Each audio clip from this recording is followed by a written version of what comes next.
Hey everybody, this is Dustin from Lare. I have Katrina on the camera today. Hey guys.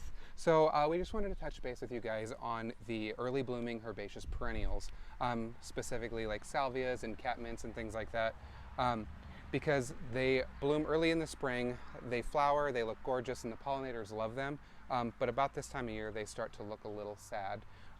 So all we need to do to get them to flower again is just come in and we'll just start cleaning up the spent heads.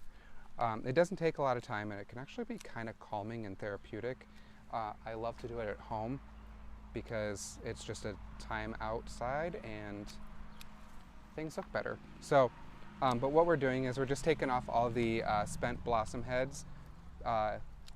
So the plant right now is sending energy into reproducing via seed. And what this does is it tells the plant that all the seeds are gone, and in order to reproduce, you got to flower again. So that's what we want. We want it to flower because it's pretty. So we'll just go in and we just start cleaning them up like this. You can see this one that I have done, and this one is almost done, but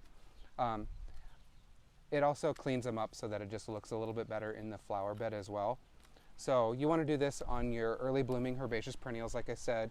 Salvias, catmints. We already did a video on roses, but you do it on roses as well. You can do it on some of your other shrubs like spireas, wagalias, or wagalia, depending on however you want to pronounce it. But all it does is it just gives the plant the energy that it needs to produce more flowers. So now's the time to start doing this and getting it done. We like to do it on nice, cool days so you're not outside in the blazing hot sun. So. But if you guys have any questions that you want to answer, you can either call us, email us, send us a message on Facebook, or stop in. We'll be happy to help you out and make sure that you have the same luck with your plants blooming again as well. Thank you. Have a great day.